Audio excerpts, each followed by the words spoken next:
Good morning, everyone. Onegaishimasu. Happy Mother's Day to any of you that might be a mother out there. Of course, we all have a mother, so let's honor our mothers today.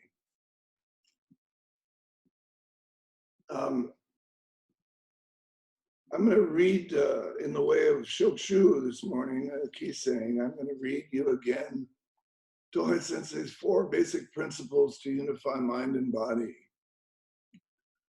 Shinshin Tuitsu no Yondai Gensoku is to realize the original unity of mind and body. Number 1, Seika no Iten ni Kokoro no Shizune Tuitsu Suro. Calmly realize your mind at the one point in your lower abdomen. Zenshin no Chikaro Kanzen Ninuku. Completely release all tension from the entire mind, body, and emotion. Number 3, Karada no Subete no Bubon no Omomai no Sono Saibaku ni Oku. Let the weight of every part of the body settle at its lowest point. And number 4, Kyodas, or ki, is extending naturally.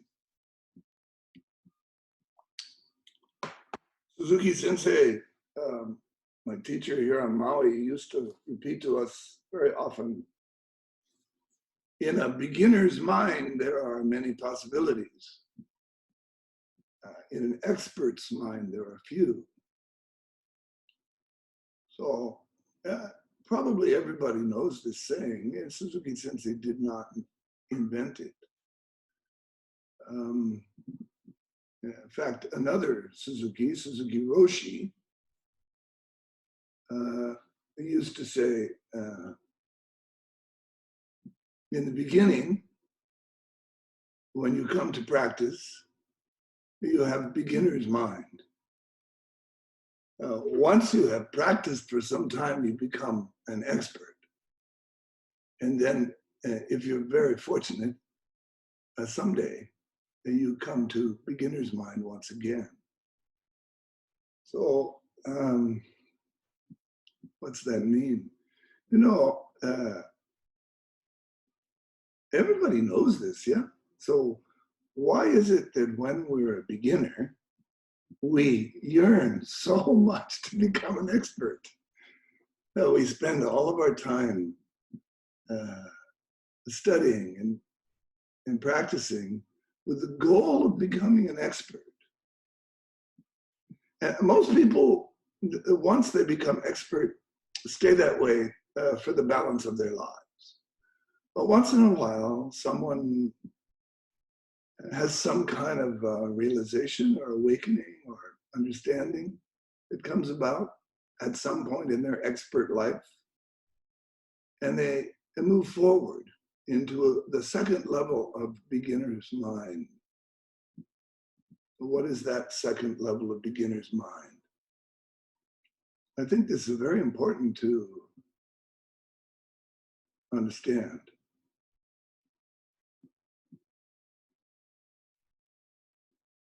Now, when we live in this world, we're told that to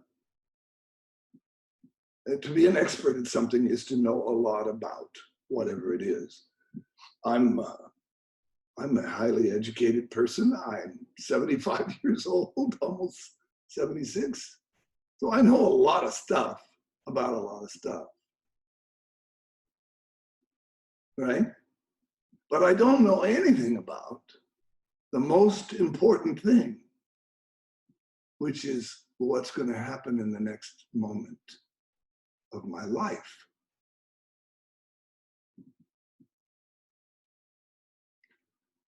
And I think that's where the rubber hits the road with this deal.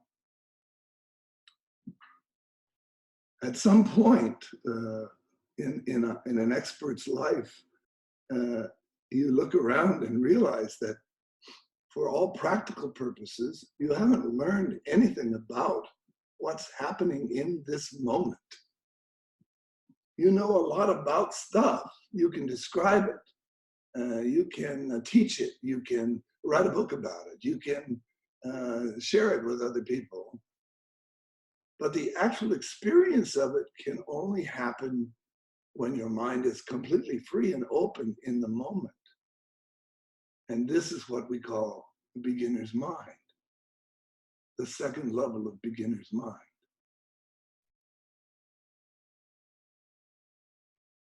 Something to consider. All right, we'll do some key breathing now. Please sit up and close your eyes.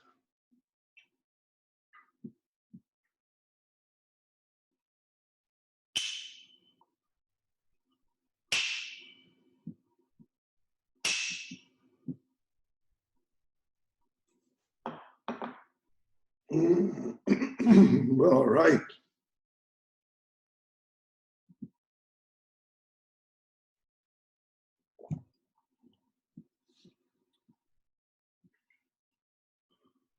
So if we can just rest in our one point.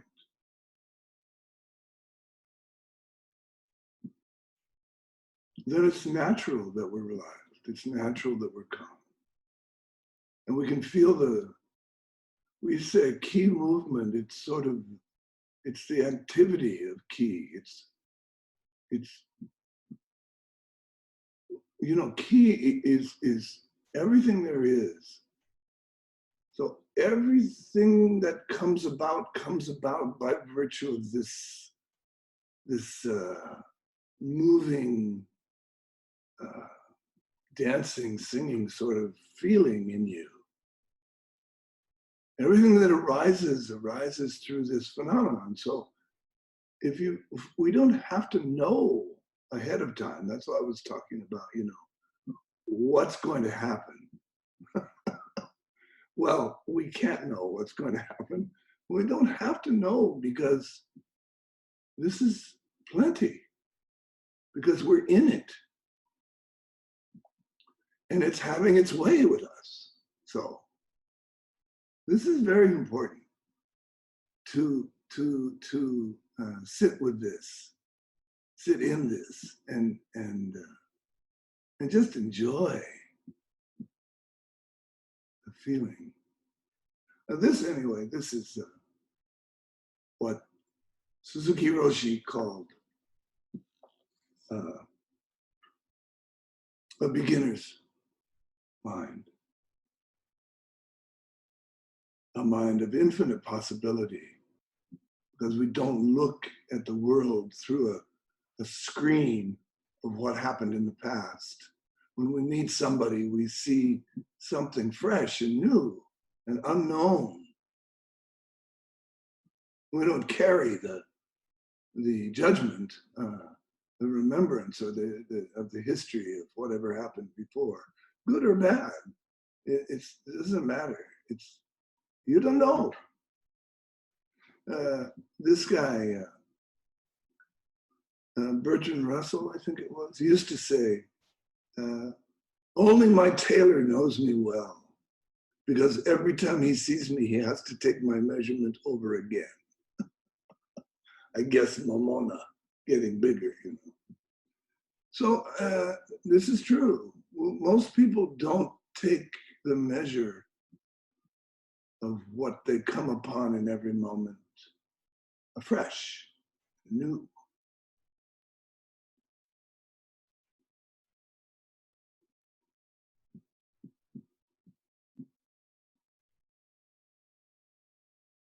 Fincher, can you tell us about your experience of this, please?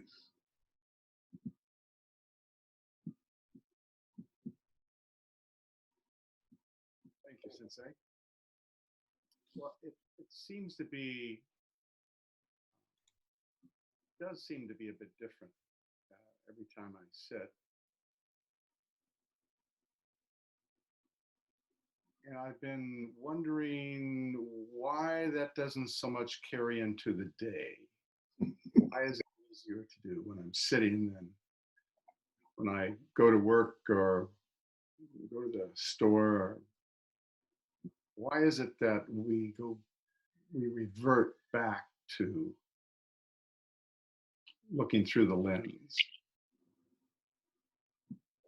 Can you tell me why, please?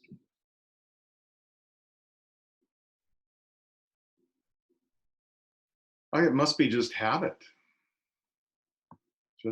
Just allowing habit to have its way with us.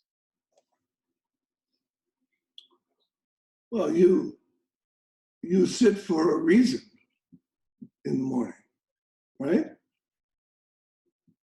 Yeah. What is the reason you sit? I'd say to start your day properly, start your day again. What would properly be? Resting in one point. Resting in one point. Resting in one point. So resting in one point is what allows us to be fresh and beyond petty concerns. Yeah? Mm. And free of that screen that is made up of our habits, our conditioning. So I remember one time I went to a retreat and had several days of meditating. And when I got out, all I could think about was I really wanted some Mexican food. And as I began to think about the food and began to drive to the restaurant and parked my car and walked into the restaurant, I could feel it was like layering.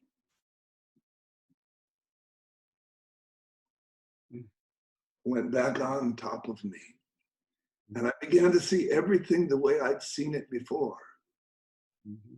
And it was so sad because I had experienced such freedom. And by sitting, for several days, that's what happens.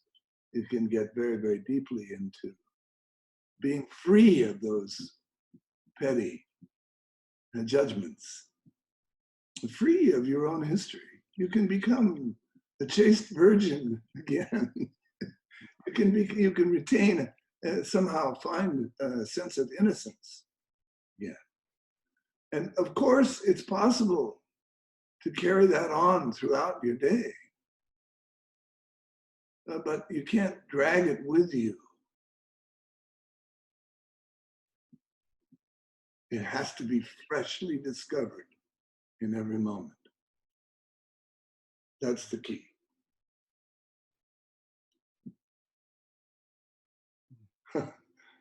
That's why every teacher tells you to sit and sit and sit.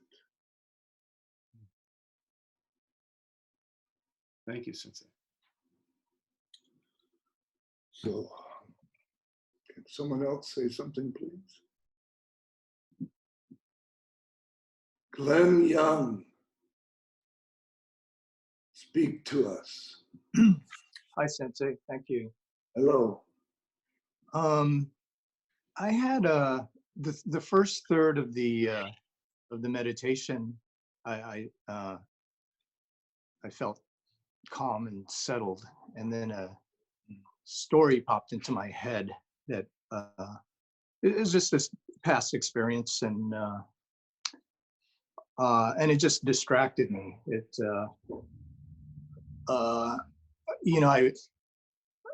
it was a good memory. It was interesting, but it was this story, and then there were some unsettling parts of it, and all that came back to me, and I was just very disturbed by the story aspect of it. Like, what is this? It didn't have the same meaning. It was just an experience in the past. It left me feeling kind of like, like something was missing or empty. And then I couldn't get back into the meditation after that. And I was just contemplating, why you know, this is a story. This is part of my past, part of my life. Uh, it's not a bad story, but why, you know, what does it have to do with now, and why is it so unsettling, and why can't I get back into Mhm. being in one point? You know, I think maybe you were on Maui when I taught the rooster meditation. No, I don't think so. Well, we have a lot of wild roosters around our yard. Here in Maui, there's lots of wild chicken, right? Hmm. Start going off about 2 a.m. And I think they have the power to bring the sun because they start going. And when you're sitting early in the morning, and the rooster crows repeatedly while you're sitting, but it doesn't repeat in any kind of order, right? It's chaotic. And you don't know when it's going to happen. But I was experiencing when I heard it, it kind of disturbed me. It upset me. That rooster, why? Let's kill all these roosters. Like, kill them all and get them out of my yard. They're disturbing my meditation. So then, of course, I realized that there was something missing there in my brutality to make everything evaporate that disturbs me. So instead, I resolved to embrace the rooster, the roosters. And as I began to make that my meditation, I was never surprised by them again. And they just became part of what I was doing. Not by meditating, and then there's this outside influence. And I began to see that everything was like this. And things that had disturbed me and interrupted my so-called meditation in the past seemed to happen so often, of course. Stories, we all have stories from the past. Then I began differently. So I didn't feed them. I didn't chase after them so much. It's hard to say because this is because experience, but it's just accepting them. It's embracing what it is without chasing it. In other words, letting it just be here as a part of what's happening. And then you're still in it. You are, the center of you is still deeply in it and not taken away from it. You have that power to embrace whatever comes in. And if you want to spend a lifetime meditating, let me tell you, that's an important thing to learn. Because you're going to be otherwise constantly interrupted. You know, that's why I should clarify this by saying that if I was speaking to just a beginner, I might say this a little differently, because in the beginning, you need to build your capacity to be in attention. If you don't have a deep capacity to be in attention, it's very difficult for you to embrace that which seems to be outside of you or away from you or come from afar to you. So I always tell people to just return to your breathing or return to your meditation exercise. And by returning and returning and returning, we build our capacity of meditation. Sometimes I compare it to lifting weights, lifting mental weights. Come more and more capable of a deep attention. So it's not necessarily one thing. A beginner does this, and then expert does this. You know, life, as you know, is not like that. It's not always one thing before the other. It's a big mishmash of everything at once. So this is something to be aware of and practice. Of course, always return to the one point in the lower abdomen. Always return to resting in reality, free of that judgment, free of those petty concerns. But on the other hand, then when something arises, let it arise and be there as long as it needs to. You know, it's like the clouds in the sky. There's a clear blue sky, you know, so you can say that's you. And so this cloud moves across the sky. You don't want to try to push to knock the cloud apart and get it out of the sky. You just let it be there. Sometimes it just sits there for a day, but sooner or later it moves along. And often it's just passing through. You just let it be like this. Let it be. And don't be disturbed. I see that it's 8 o'clock. So again, happy Mother's Day. And please honor your mother today. Okay. I love you all. Thank you very much. Bye-bye.